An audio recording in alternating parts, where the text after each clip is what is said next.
10th class students welcome again जी। तो यार हम लोग क्या कर रहे हैं, we are doing NCERT questions. और कौन सा चैप्टर चल रहा है? Light reflection and refraction. और लास्ट टाइम हमने कौन से कवर अप किए? इस चैप्टर के रिफ्लेक्शन वाला पार्ट कवर अप कर लिया हमने, बीच में से पिक एंड चूज करके मिरर्स के यानी कि रिफ्लेक्शन के क्वेश्चंस कर लिए। और आज किसकी बारी है जी? आज रिफ्लेक्शन के क्वेश्चंस की बारी है। तो लेंस वगैरह हमारे कवर अप हो चुके हैं, अब किसकी बारी है जी? इसके क्वेश्चंस की। तो पहले बेटा हमने किसके क्वेश्चंस कवर अप करने हैं? एनसीईआरटी के करेंगे। कुछ इंडेक्स क्वेश्चंस हैं वो कवर अप कर लेते हैं, कुछ इसमें एक दो एग्जांपल्स हैं वो कवर अप कर लेते हैं, फिर बैक एक्सरसाइज के बेटा मिरर वाले क्वेश्चन हमने कर लिए और लेंसेज वाले क्वेश्चन हम अभी कवर अप कर लेंगे। इसके बाद फिर इस वीडियो के बाद फिर एनसीईआरटी एग्जांपल्स भी कवर अप करनी है यार हमने। तो लेट्स स्टार्ट, थोड़ा सा रिकैप कर लेते हैं। अगर मैं बात करूं इस टॉपिक की तो हमें क्या क्या चाहिए होगा? एक तो हमें चाहिए law of refraction. Law of refraction sin i by sin r is equal to a constant quantity, या फिर इसमें हम यूज करते होते हैं mu is equal to velocity of light in medium, sorry vacuum divided by velocity of light in that medium। मतलब ये law of refraction से ही अल्टीमेट रिजल्ट यहां तक हम पहुंचे हुए हैं। उसके अलावा रिफ्रैक्टिव इंडेक्स का कांसेप्ट चाहिए, तभी अपने क्वेश्चंस क्या होंगे? कवर अप होंगे। फिर कन्वेक्स लेंसेज, कनकेव लेंसेज, ये तो हमें कवर अप करनी है। इसकी इमेज फॉर्मेशन खूब बेटा हमने बनाई, अब उनका कुछ यूज करेंगे, क्वेश्चंस कवर अप करेंगे। Then image formation by lenses, okay वही मैं बात कर रहा था, लेंसेज। फिर बेटा साइन कन्वेंशन, कब किस चीज को पॉजिटिव लेना है, कब किस चीज को नेगेटिव लेना है, यू वी और आपके पास एफ, ये तीन चीजें चलती रहेंगी। तो इसमें यू कब पॉजिटिव, वी कब नेगेटिव, ये सब चीजें साइन कन्वेंशन में भी हमने कवर अप की। फिर लेंस फार्मूला है आपके पास, क्या होता है लेंस फार्मूला? -1/u + 1/v किसके इक्वल भाई? 1/f के बाद। उसके बाद मैग्निफिकेशन का formula, magnification is equal to v divided by u। Okay, mirror की मैग्निफिकेशन क्या होती थी? -v/u, इसकी मैग्निफिकेशन क्या है? v/u। मिरर फार्मूले में यहां माइनस नहीं होता था, इसमें यहां पर क्या है? माइनस है। तो सिंपल है, कुछ नहीं है, बहुत सारे डायग्राम हमने बनाए। अब इसके क्या करते हैं, कुछ सिंपल से क्वेश्चन कवर अप करते हैं। पहले हमारे पास कौन से आ रहे हैं इसके? Index question. वो छोटे से बीच में कुछ क्वेश्चंस होते हैं बेटा, सिंपल से धुआंधार तरीके से उनको जल्दी हमने कवर अप कर लेना है। जैसे आ गया सबसे पहले आपका क्वेश्चन कि ray of light travelling in air enters obliquely into water. Okay, कहां से एंटर करी है?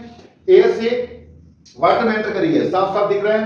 रेयर से डेंसर में एंटर कर रही है, तो does the light bend towards और अवे?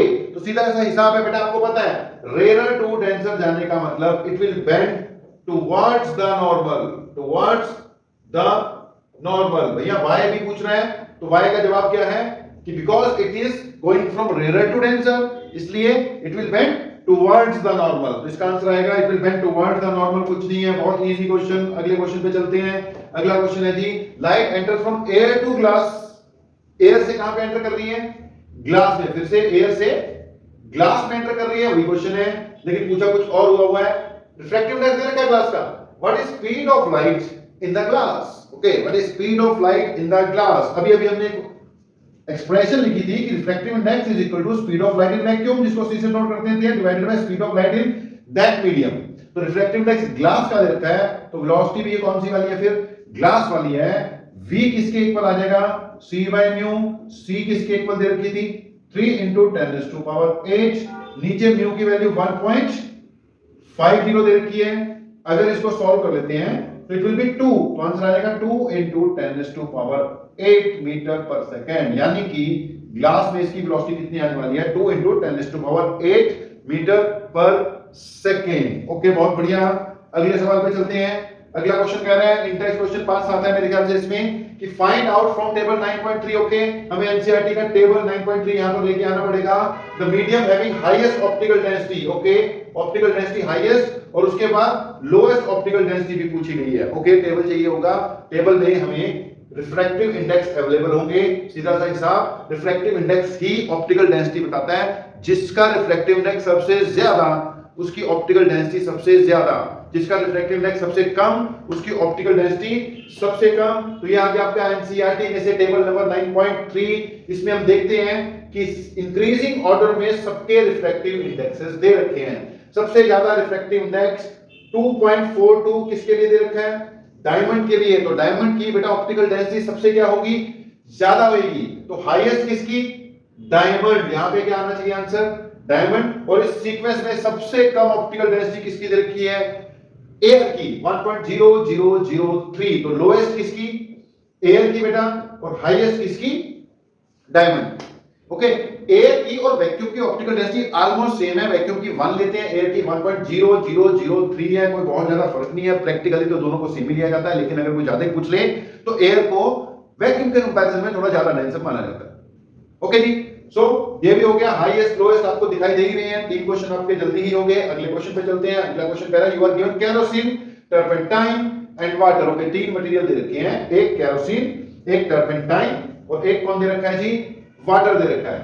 ओके, पूछा क्या गया है वो भी देख लेते हैं। In which of these does the light travel fastest, सबसे ज्यादा तेज किस में ट्रेवल करेगी जी, जिसका रिफ्रैक्टिव इंडेक्स सबसे कम होगा उसमें लाइट सबसे ज्यादा तेज चलेगी, और जिसका रिफ्रैक्टिव इंडेक्स सबसे ज्यादा होगा उसमें लाइट की स्पीड सबसे कम रहेगी।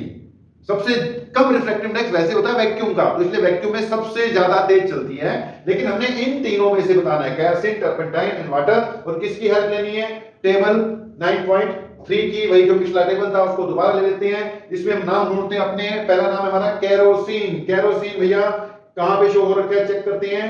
केरोसिन ढूंढो जी, इसमें ये रहा केरोसिन, इसका रिफ्रैक्टिव इंडेक्स कितना दे रखा है, 1.44। दूसरे नंबर पे टर्पेंटाइन, टर्पेंटाइन भी ढूंढ लो, ऑयल होता है कि ये, इसका रिफ्रैक्टिव इंडेक्स होता है 1.47। तीसरे नंबर पे कौन है, वाटर, वाटर का रिफ्रैक्टिव इंडेक्स कितना हो गया, 1.33। उसने बोला था फास्टेस्ट, ट्रेवल्स फास्टेस्ट, तो किसमें ज्यादा चलेगी, सबसे ज्यादा तेज, जिसका रिफ्रैक्टिव इंडेक्स सबसे कम होगा। सबसे कम रिफ्रैक्टिव इंडेक्स कितना है, 1.33 वाटर के लिए। तो इन तीनों में से सबसे कम रिफ्रैक्टिव इंडेक्स वाटर का, इसलिए speed of light will be maximum in water. Okay जी, ये भी हो गया, कुछ भी नहीं, सिंपल क्वेश्चन। अगले क्वेश्चन पे चलते हैं। Refractive index of diamond is 2.42। Okay, diamond का रिफ्रैक्टिव इंडेक्स 2.42 है, इसका क्या मतलब हुआ भाई, कई मतलब निकाले जा सकते हैं, अपने हिसाब से आंसर में चेंज भी हो सकता है। अब इसके एक दो हिसाब से आंसर आपको दे देते हैं। डायमंड का रिफ्रैक्टिव इंडेक्स 2.42 है, ये भी कह सकते हैं कि 2.42 जो है एक वेरी हाई वैल्यू है, इसलिए डायमंड में आते ही स्पीड ऑफ लाइट काफी ज्यादा कम हो जाएगी। तो अब ये कह सकते हो कि डायमंड का रिफ्रैक्टिव इंडेक्स सबसे ज्यादा या काफी हाई होता है, इसलिए स्पीड ऑफ लाइट को काफी ज्यादा कम कर सकता है। अब ये भी कह सकते हो कि डायमंड का रिफ्रैक्टिव इंडेक्स 2.42 है, इसका मतलब म्यू किसके इक्वल होता था, C डिवाइडेड बाय V है ना। तो अगर ये डायमंड का रिफ्रैक्टिव इंडेक्स है तो ये डायमंड की वेलोसिटी हो जाएगी।